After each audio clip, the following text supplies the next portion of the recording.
저의 파란만장한 사연을 이야기해 드릴게요. 제가 예전에 한 여성을 만나게 되었고 같이 밤을 보냈는데요. 그런데 상대 여성에게 수면제를 먹이지 않았는데 그 여성의 혈액에서 졸피뎀, 그 수면제가 검출이 되었습니다. 그 여성과는 성행위 자체가 없었기 때문에 여성의 몸 그리고 친구 및 의류 등 어디에서도 정액과 DNA는 검출되지 않았는데요. 하지만 상대 여성은 졸피뎀이 검출되었음을 이유로 저를 강간으로 고소했고 저는 1심, 2심, 3심 모두 무죄를 받았습니다. 그동안 저의 억울함이 밝혀졌으니 이제 제가 상대 여성을 무고죄로 고소하려고 하는데요. 상담 부탁드립니다. 이런 사연이 접수가 되셨군요. 결국 1심, 2심, 3심 모두에서 무죄를 받으셔서 무죄 확정 판결을 받으신 상태네요. 네. 사실 이런 성 관련 범죄가 좀 이제 가해자도 처벌해야 되는 부분이 분명히 있지만 이렇게 억울하게 이렇게 고소를 당하신다거나 처벌을 받으시는 분도 분명히 생길 수 있거든요. 그쵸. 네, 사연 어떻게 보셨어요? 네, 물론 뭐 잘 말씀해 주셨죠. 뭐 성범죄가 요즘 문제도 많이 되고 강력히 처벌을 받아야 되지만 또 한편으로는 이런 이슈들이 많아지면서 좀 약간 억울하게 이제 우리 사연자분처럼 이런 사례들도 많이 늘어나고 있습니다. 맞습니다. 저도 이 상담 진행하다 보면 결국 이제 뭐 고소를 당하신 측에서 저에게 오신 경우에는 거의 100이면 100, 저기 무고죄로 고소하실 거다 이런 네, 얘기 하시거든요. 근데 이 무고죄 또 항상 되는 건 아니잖아요. 네, 그렇죠. 네. 그 참 좀 요 부분을 말씀 잘 해주셨는데 상담 드릴 때도 설명드리기가 굉장히 어려워요. 네. 그냥 뭐 마찬가지 요 사연도 그냥 무죄 나왔으니까 무고죄 아닌가요? 이제 이렇게 말씀을 하시는데 그 실제 이제 우리 판례는 조금 그렇지는 않습니다. 그래서 풀어서 설명을 드리면 일단 무고죄라는 건 타인으로 하여금 형사처분 또는 징계처분을 받게 할 목적으로 공무소 또는 공무원에 대해 허위 사실을 신고함으로써 성립하는 범죄고요. 우리 판례에 따르면 이제 객관적 요건으로는 신고 사실이 이제 허위임을 요하고 그리고 또 주관적으로는 이 신고자가 허위임을 알고서 신고했다는 사실을 요합니다. 그래서 이렇게만 말씀드리면 좀 이해가 어려우실 것 같아요. 쉽게 설명드리면, 네. 그러니까 객관적으로 허위, 뭐 이것도 허위겠죠. 당연히 강간죄가 아니니까 예를 들면. 근데 중요한 거는 이 사람이 이걸 허위인 걸 알고 신고를 해야 돼요. 쉽게 얘기해서 그냥 무죄 정도가 아니고 그냥 말도 안 되는 얘기를 꾸며냈다.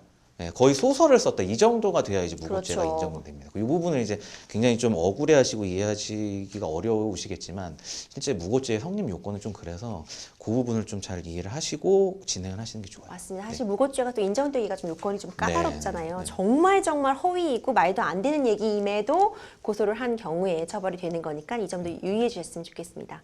또 이것도 질문 정말 많이 받아요.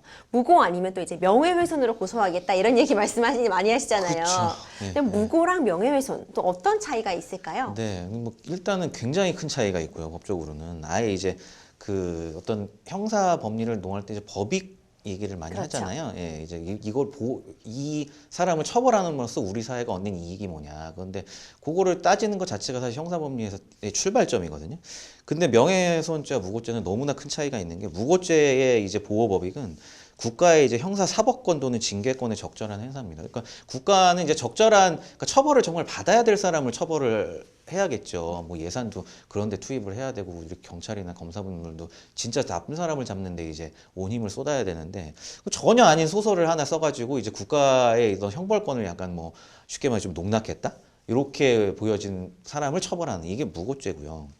명예훼손의 보호법이면 말 그대로 이제 개인의 명예거든요. 그게 지키고자 하는 게 개인이 내가 어떤 본인이 이런 무형의 명예라는 게 있는데 이거를 완전히 어떤 무참히 무너뜨렸다든지 이런 거는 우리가 사회적으로 좀 보호해줘야 된다. 그래서 사실 엄청난 차이가 있고요. 실제적으로도 무고죄라고 하면 예를 들어 뭐 그런 거겠죠. 무고죄, 이 사람을 예를 들어 강간죄로 그 어떤 기관에 순전히 고소만 했다. 이것만으로는 명예훼손이 당연히 성립하기 어렵습니다. 왜냐하면 그 사람은 이제 고소만 했을 뿐이지 이거를 뭐 어디서 퍼뜨리거나 이 사람의 명예 자체를 훼손한 건 아니거든요. 이게 그 예를 들어서 생각해 보시면 무고죄하고 명예훼손은 좀 차이가 있기 때문에 좀 구별해서 생각하셔야 할 부분이 있는 것 같아요. 보호법부터가 다르기 그렇죠. 때문에 네. 그런 부분 좀 주의해서 구별해 주시면 좋겠고요. 이 부분도 한번 짚고 넘어가면 좋을 것 같아요. 이분이 좀 억울하신 상황이었잖아요. 네. 약을 먹인 게 아니다, 먹이지 않았다는 부분, 부작위하신 거죠. 그리고 성행위를 하지 않았다, 이런 부분, 강제로 한 것이 아니다, 이런 부분을 입증하는 방법이 어떻게 될까요? 네, 이건 뭐 마치 시험 문제에 나오는 것처럼 좀 어려운 법리가 들어가 있다고 볼 수 있는데 일단은 말씀드렸듯이 신고자, 그러니까 주관적인 요건으로 신고자가 허위임을 알았다는 걸 이제 입증을 해야 돼요. 우리가 고소를 하려면. 그럼 일단 뭐 강간이 허위라는 사실은 지금 이제 무죄로 밝혀졌으니까 객관적인 사실은 명확하고 그건 분명한데 일단은 이제 여성분이 이게 허위란 걸 알았다는 사실을 입증하는 게 굉장히 어려운 이 부분이 굉장히 어려운 부분이 될 거예요. 그게 뭐 졸피뎀을 먹이지 않았다는 사실, 뭐 성행위를 안 했다는 사실, 이거 자체를 뭐 입증하는 것보다 결국에는 그 여성이 이 강간죄가 성립하지 않는다는 걸 알고 신고했다. 이 부분을 입증하는 게 굉장히 어려운 부분인데 저도 고민을 많이를 했는데 일단 우선은 이제 사실상 관계에서 정액이나 DNA가 검출이 되지 않았잖아요. 일단 그 부분. 일단 이거는 정황으로 어쨌든 마음의 어떤 고의라는 거는 정황으로 판단을 할 수밖에 없어요. 그래서 일단 사실관계만 보면 뭐 정액과 DNA가 검출되지 않은 부분. 그다음 두 번째 혹시 있다면 당시 이제 여성과 어떤 이런 사건이 있기 전후로 해서 어떤 대화를 한 부분이 아직 남아 있다면 이런 정황 증거들을 다 종합해 봤을 때 이 여성분이 분명 이 강간이 아니라는 걸 알았을 것이다. 요거를 종합적으로 모아서 좀 입증하는 방법?